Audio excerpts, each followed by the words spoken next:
Hey, what's going on, everybody? Welcome back to the channel. Just here at home in Tennessee, in Dayton, getting things unpacked from the James River, which was obviously a disastrous tournament for me.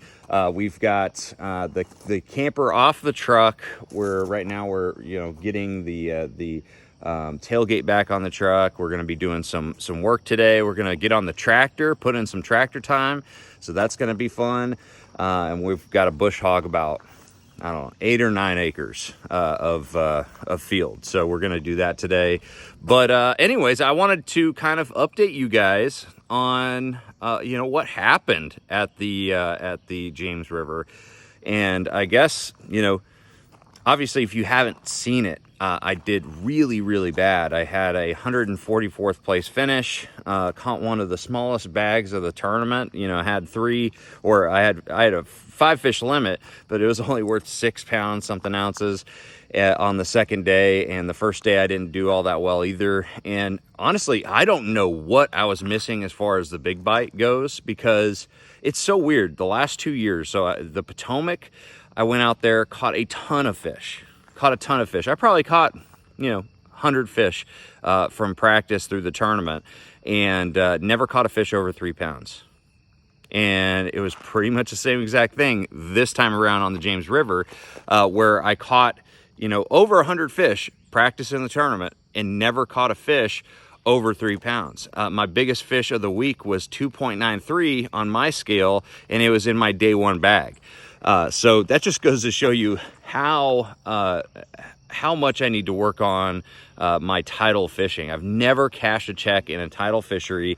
I really had no worries of that going into this tournament. I really thought I was going to crush, this one, because, I get to go power fish, shallow power fish, and that's my thing. But there's some key ingredient that I'm missing with tidal fisheries.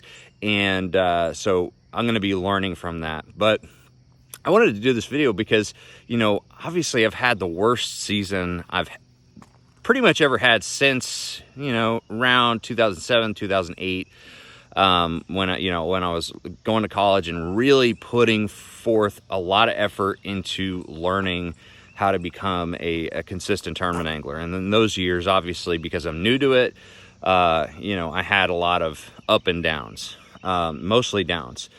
But since then, I really haven't put together a season where I've had this many poor finishes, especially really bad, days. Like I've had a bunch of tournaments this year, several tournaments this year, that I've had a really bad first day. And I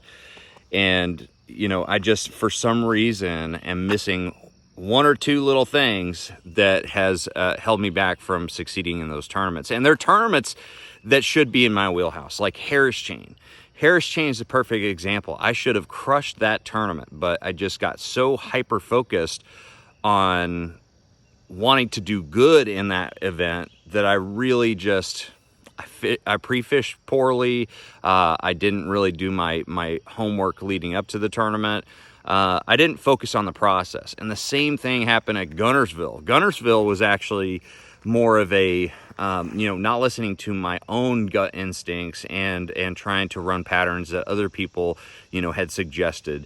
And then I don't know what happened to the James River. The James River actually pre-practiced pretty good the first day.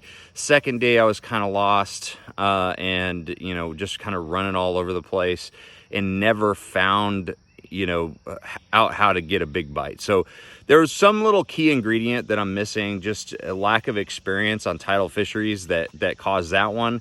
But those 3 tournaments, Harris Chain, Guntersville, and James River, have accounted for the really poor placement I am in the AOY standings, which I'm doing the math, I'm definitely out of the championship this year, which is the first time I'm out of the championship. But, the reason I wanted to do this video is because I honestly feel better right now than I have the entire season, which is so super weird, and I didn't expect it because, when you realize that no matter what you do, you can't make the championship, you can kind of sit back and kind of relax a little bit and just say, okay, this was a bad year. And I don't think it's necessarily because, I couldn't have done well at those events. Really what I'm seeing is that, number one, I listened to a lot of info this year, not at the James River. That's not an excuse for the James River, but listened to a lot of info that kind of took my emphasis away from, following my gut, which has always been my mantra. And also I focused on results this year. I've wanted to push through and do well at every single event. I thought this honestly was going to be a year that I could make a run at Angler of the Year. I'm laughing at myself now for thinking that. But I still think that this was the schedule that I could do very, very well at, but my mindset was completely wrong. When you focus on results, when you focus on like the end result of an event, more so than the process that gets you to that end result that you're looking for, that is a bad way to approach any competitive sport. And, I've put a lot of time into listening and reading books such as, The Psychology of Winning. And there's a lot of different books out there that are very valuable for an athlete and their mindset. And, I kind of got away from all of those key tenets that they have in each of those books that each of them have kind of in common, and started focusing on the results and not the process. So, ultimately, I deserve the finishes that I've had this year because in the end, there was no external factor. I didn't have equipment fail on me, okay, that hurt me in an event. I didn't lose enough fish this season to say, gosh, I just couldn't keep them on. I lost some fish that would have changed results of tournaments for sure, but that's no excuse. In fact, that is a terrible excuse, because if you're not executing, that's just as bad. But yeah, this year is definitely not par with what I'm used to and what I'm capable of. And I know that I could have done better this year, but that is tournament fishing. That's really anything in life. And so, I don't think that we as anglers, as competitors, as pro tournament anglers, really talk about that much. We want to just kind of like sweep it under the rug, but these years happen, and you can make a choice after you fall flat on your face to either focus on the negative and continue that streak, or you can completely just shed those negative thoughts and focus on the positive, and focus on the reality that, I'm a work in progress. I need to learn from these mistakes, push forward, and continue to learn. Because if you stop learning and you focus on the negative all the time, and maybe you don't hold yourself accountable, that's when you have long-lasting, effects on your career. So we're not going to do that. We've never done that. We're going to go out there, and now we can't make the championship this season, so we're going to go out there and have a really, really good time at Champlain. We're going to go out there, swing for the fences, and see where things go. And you know what? Even if I have a bad tournament there, it's okay. Next season, from what I've learned this year about myself and things that I need to work on, next season is going to be a great, great season. And so I'm in a really good place right now.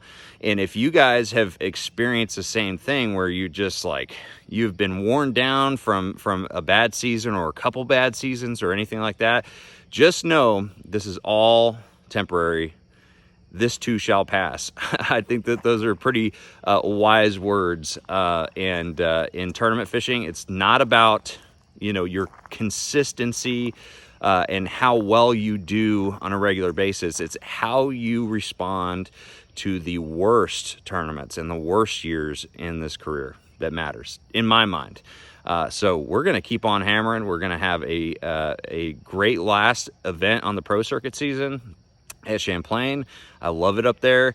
And we've got the Toyota Series Championship in November. So we've still got 2 tournaments to go and crush this year and just have a blast.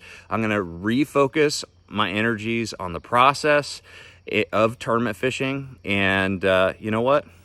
This year is the exception, not the rule. So anyways, thank you guys for all the support. That's what happened at the James River. We're going to be having, you know, of course, the 2 days of the tournament breakdown. I'm not too excited about editing that one. I don't want to relive all those negative feelings out there on the water, but we're going to do it anyways, because that is my promise to you guys. So keep an eye out for that. And yeah, thank you guys for all the support. Make sure you like, share, subscribe, and we're going to see you out on the water. But first, out on the tractor.